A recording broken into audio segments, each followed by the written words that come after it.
Good afternoon, everybody. Welcome back to Editor Vivaldi Concerto every day. We're doing this to highlight our Artists Relief Fund because all the musicians that work for Serenissima have lost all their work. So if you're feeling generous, please do donate to the cause. It'll go to help musicians that work for us or have worked for us and are in dire straits because of the lockdown due to COVID-19. Well, I left you on Friday working on I can't remember now. It was one of the Opus 7 concertos, and that's right. I was saying it wasn't by Vivaldi. It was all right if you like that kind of thing, I suppose. But I suppose we'll give it a 5.5. 5.5 for effort, maybe. Today we're working on a concerto in G minor, RV 318. This is actually survives only in a source published by Roger in Amsterdam. It's part of Vivaldi's Opus 6. It's the third concerto in the Opus 6. It's quite interesting because the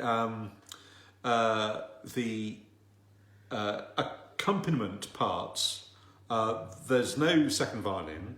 The first violin, according to the source, only plays in the slow movement. What I think Vivaldi probably intended is that probably all the violins play in unison in the fast outer movements, and in the slow movement, the independent other violin part, which I just have down here as violino,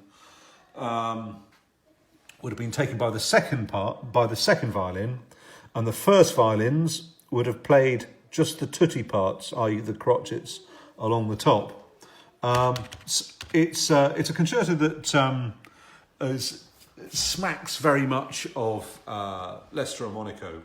In particular, there's a quite a chunky quote from RV 356. That's Opus 3 number 6 in A minor. It's the one that is basically the first piece of real music that any violinist will play. I played it when I was about minus 3.5. Anyway, here's a bit of the opening.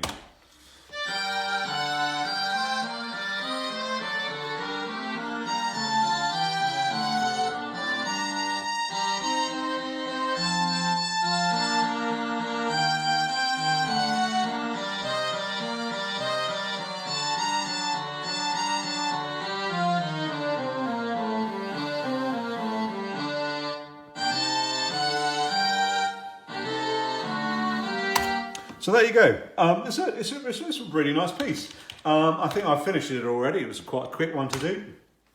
I think we'll give it an aid rating of 7.5.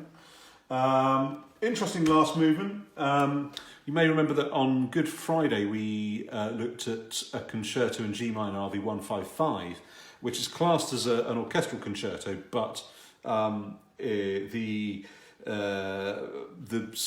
first two movements of orchestra without soloists, and then movements 3 and 4, suddenly there's a solo violin appears, and the rest of the concerto is a solo violin concerto. This one is a bit the other way. So first movement is a standard violin concerto movement. Second movement, very reminiscent of the Opus 3 number 3 in G major. And then the last movement, no solo at all, so just sort of orchestral. Anyway, nice piece. Interesting. One does wonder what kind of bunch of muppets were working on the copperplate engravings in Amsterdam, because there are some colossal errors in the continuo part, where I mean the figures are just plain wrong. And other things like where the viola is supposed to have a trill, whoever was doing it got the wrong chisel out or something and put a pause mark instead. Anyway, but it's a nice piece, so we'll give it 7.5. Yeah. See you tomorrow. Cheers. Bye.